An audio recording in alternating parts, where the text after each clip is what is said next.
Culloden Moor is perhaps one of the saddest sites in the British Isles, being the battlefield that played host to a massacre. It was also the last battle to take place on mainland Britain. The Battle of Culloden took place on 16th of April 1746, marking the end of the Jacobite uprising, and it's also apparently given rise to ghosts of its own and contributes to local legends inspired by the battle. Let's find out more in this week's episode of Fabulous Folklore. Hello there and welcome to Fabulous Folklore, the podcast for all things folklore, occult and just a bit weird. I'm your host, Icy Sedgwick, blogger, fantasy author and your guide into these rather mysterious realms. I've got some rare things to show you, so come on in, take a look around, but be careful not to touch anything. These things sometimes bite. Well, hello there and welcome back to Fabulous Folklore with me, your host, Icy Sedgwick. We are going to be finishing the folklore of moors with a slightly different type of episode than I've done before. And if we look at the previous moors, we looked at Newcastle's Town Moor, which showed how moors can play a cultural role in the folk calendar of a city, where Exmoor and the Denbigh Moors offer more of a plethora of more traditional tales of ghosts and fairies. Whereas these stories associated with Culloden Moor are so intrinsically tied to one particular instance in history that it does require more of an awareness of that history and an investigation of that history, but it also then ties into other things as well. And incidentally, I think this is a part of history that isn't really necessarily that well understood even in the British Isles. It's certainly not often taught in schools, so I felt that it would actually be quite interesting to include this one as a more historically based episode to show how that kind of history can then influence folklore and legends and so on as well. So we will be doing that as a slight detour. Before I start, I do want to quickly say that this week's episode is brought to you Sesame Street style by the violet, which meant modesty. So in case anyone thinks I forgot that, no I hadn't. We're going to go on and have a look at the ghosts associated with Culloden Moor. But in order to do that, like I say, we do have to go back in time a little bit and have a look at a brief history of the Jacobite uprising. Now obviously this is a really complicated part of history. There's a long period of history. So this is very much a whistle-stop tour, and if you are interested then I do recommend that you go and learn more about it because it is really interesting. But we are going to have to go back to 1603 at the point when James VI of Scotland becomes James I of England. And yes, that is the same James that wrote Demonology, which obviously then ties in all of the witch trials and things. When James comes to the throne, however, it marks the end of the House of Tudor and the start of the House of Stewart. His son Charles I continued the line until his execution in 1649, and then the return of his son Charles II in 1660 marked the restoration of the Stuarts to the throne. Now Charles II had no legitimate heirs, although he had plenty of illegitimate ones, so his younger brother became James II in 1685 when Charles II died. But the problem here is the fact that James II was a Catholic and people feared a return to the religious tensions of earlier decades. And while the law hadn't been changed yet, although it would be, people would have preferred a Protestant on the throne. So in 1688, William of Orange invaded England in the so-called Glorious Revolution, and basically it's him and his wife Mary, which is James II's Protestant daughter, that take the throne. So Mary died in 1694, William died in 1702, and the throne then passed to Mary's younger sister Anne. So if you've seen The Favourite, that's the Anne that we're talking about.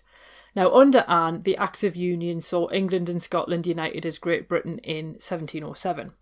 But when Anne died in 1714, the British crown then passed to George I, the next Protestant in line to the throne, and this then marks the start of the House of Hanover and the Georgian period.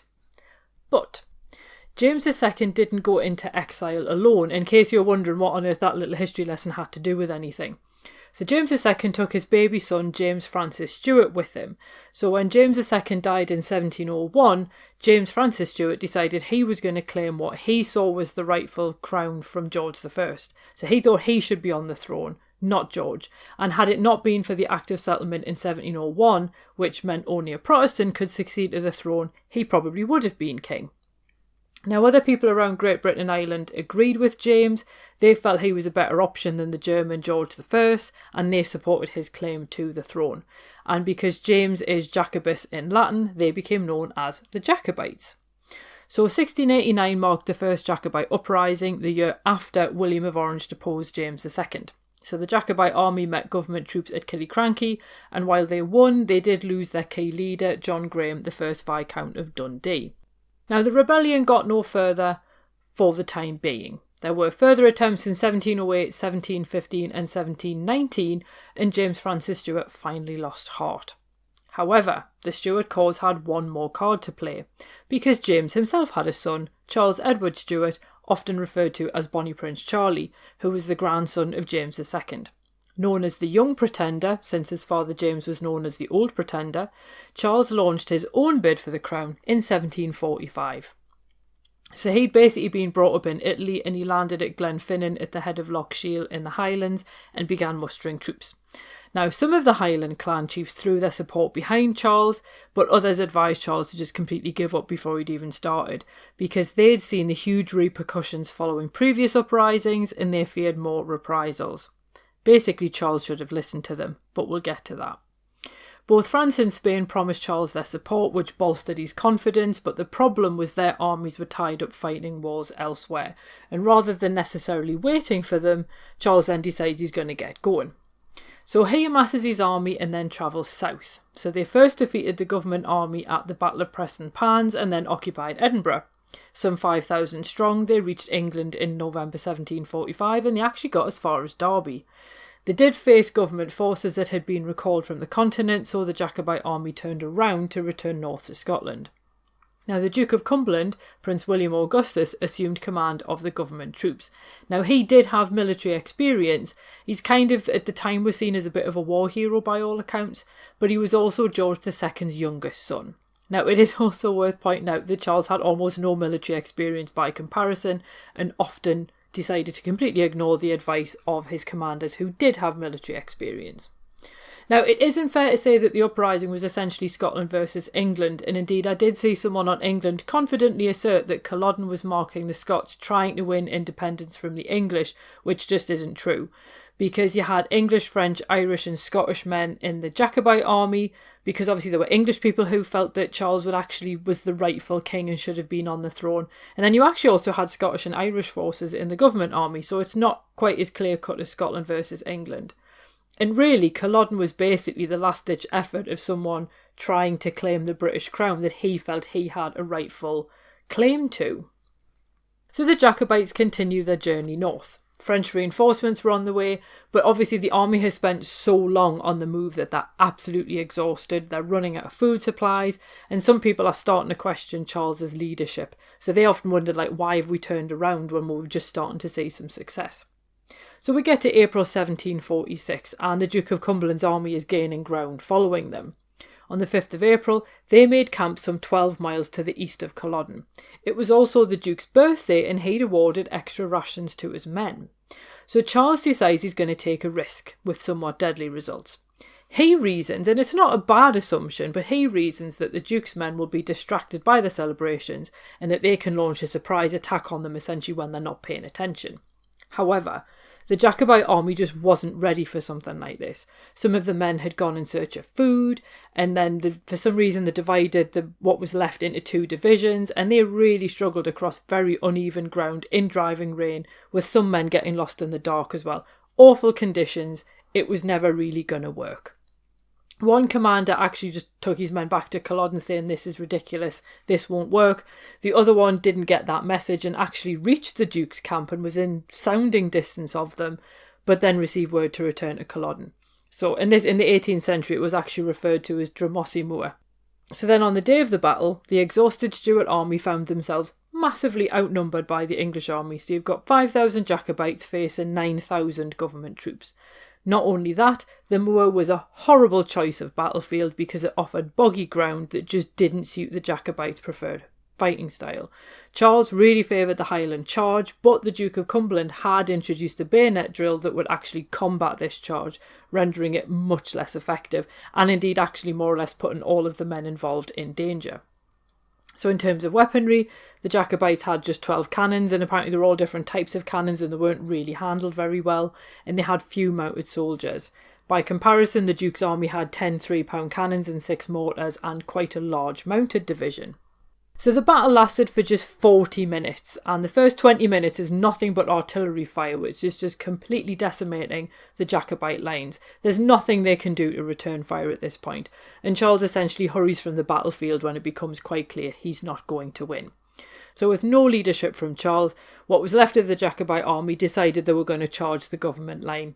The Highlanders were massacred and any Jacobite men who managed to escape were hunted down, but only 50 people died on the Duke's side by comparison. Now at first people lauded the Duke of Cumberland for his success, but news then broke of his treatment of wounded men, and then people began to call him the Butcher of Cumberland. Following the battle, there were also massively draconian punishments against the Highlanders, which completely suppressed and in some cases destroyed Highland culture. So as an example, Highlanders were forbidden from wearing their traditional Highland dress because it was associated with the Jacobites, they weren't allowed to carry weapons, and there were various laws passed to limit the power of the clan system. So this basically explains why Culloden was such an awful battle. As I say, it's essentially a massacre, and it kind of looms large in a lot of ways, I think, actually in British history, for those who care to look. But as you might imagine, Culloden Moor is also believed to be haunted by the fallen. Some people say that they've heard the wounded screaming on the anniversary, or other people say that they've heard the noise of a battle underway. And this is something that you get with some battlefields and not others. So in some areas, people do report hearing these kind of phantom noises, almost like a replay from history, whereas other ones, people just aren't really aware of anything weird happening there, for whatever reason. Other people have reported seeing a tall man wearing tartan walking in the area around the battlefield, and he just kind of wanders around muttering defeated over and over again if anyone tries to speak to him. In 1936, a woman reported finding a tartan cloth on one of the grave mounds on the moor, and she apparently found the ghost of a wounded Highlander beneath it, because that's one of the things that makes Culloden really odd to go and visit now. And I went there, and it must have been 2006.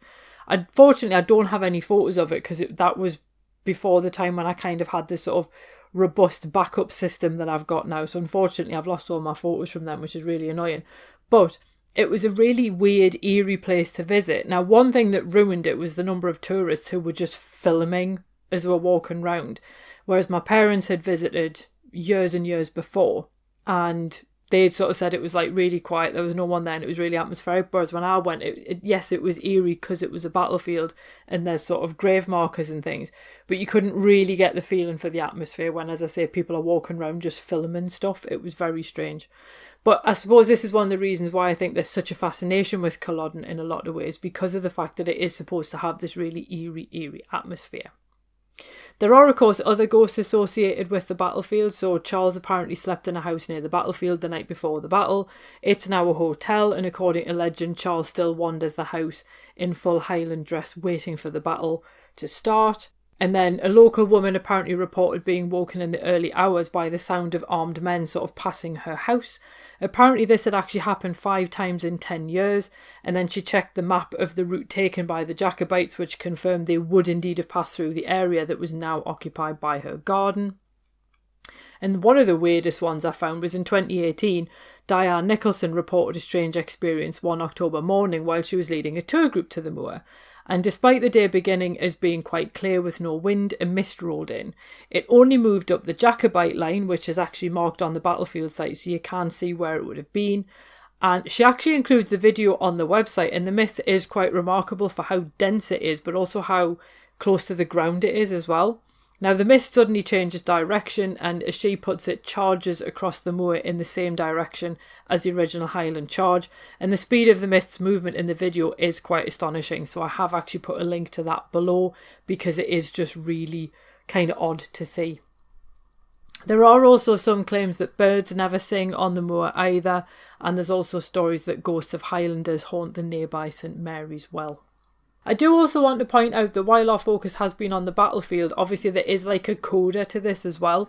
So Charles's flight to Skye has also become the stuff of legend. So Charles, after he leaves the battlefield, kind of hides out in the Highlands for about 5 months or so, and eventually gets to Skye, and the people won't give him up. They're not really supporting him, but they won't give him up despite the fact that a bounty's on his head. And a woman named Flora MacDonald helps him to escape and dresses him as her maid, and they call him Betty. and essentially row across to help him get to freedom. Now, the disguise and the escape are the subject of many stories, and if you've heard the Skyboat song, that's what it's about. My favourite version, although you didn't actually ask, is by the Scottish folk band the Corries. That's like, they're a band that I've heard like literally my whole life because my parents absolutely love them and used to see them live, but that's my favourite version of that particular song, which also pops up in other things periodically. Charles did get away, and he went into exile in Rome, and he died there in 1788.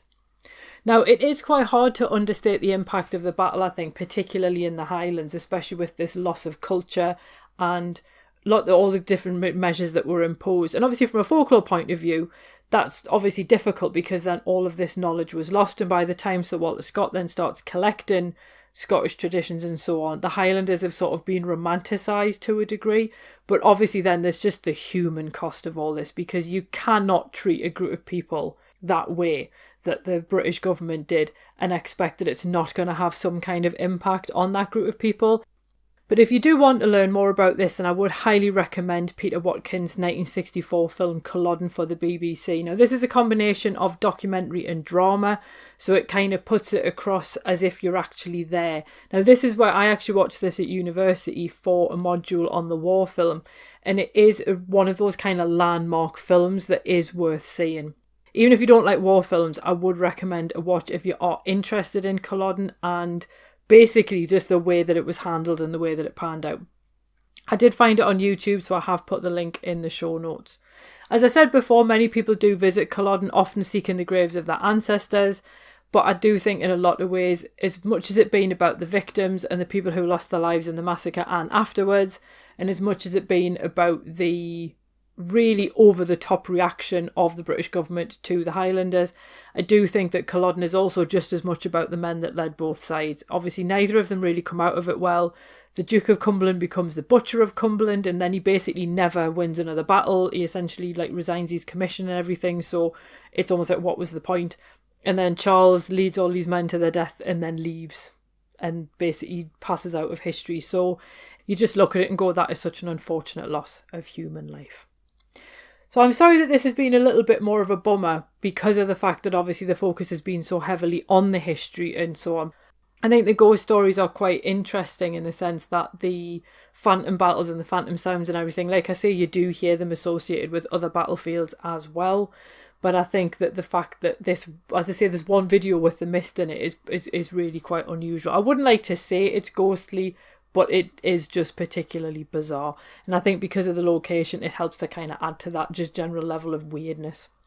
But anyway, I haven't decided what I'm going to do for February yet. I'm thinking of some kind of forest theme, so creatures of the forest or things that you'd find in the forest, but I haven't quite decided yet. So if you do have any specific requests, obviously please do let me know and I'll see if I can get to them as well. Basically, I'm missing doing plant-based things, so I might see if we can find some way of getting back to plants again. There's so many other things that we could cover though, so who knows. Just a reminder again, I am doing a talk with the Last Tuesday Society on the folklore and legends of highwaymen. So why is it that we believe the myths rather than the fact? So we're going to be having a look at that. So that'll be really interesting. That's on the 22nd of February. And I'm also still running the competition to mark the 5th birthday of Fabulous Folklore. I actually launched it on the 12th of January 2019, which just feels like it was about 1 million years ago. So the link is in the show notes if you'd like to enter that, and you can see what you'll win if you do. But anyway, I've rambled on long enough. As always, thank you for your support. Thank you for the lovely messages that I get. They really do make my day. So you might think you're just kind of dropping a quick message and that's it. But as I say, it does make a massive difference. And I will see you next week when we do whatever it is that I choose that we're going to do. Cheerio. Well, thanks for listening, and I hope you enjoyed that episode. If you did, feel free to leave a review wherever you listen to podcasts, because that helps other people find the show too. It also takes between 4 and 6 hours to research, write, record and edit these episodes, so if you want to help support my time in doing that, then you can buy me a coffee, or you can join the Fabulous Folklore family on Patreon and enjoy extra benefits including exclusive episodes and articles and even illustrated talks. All the links you need are below, and thanks in advance.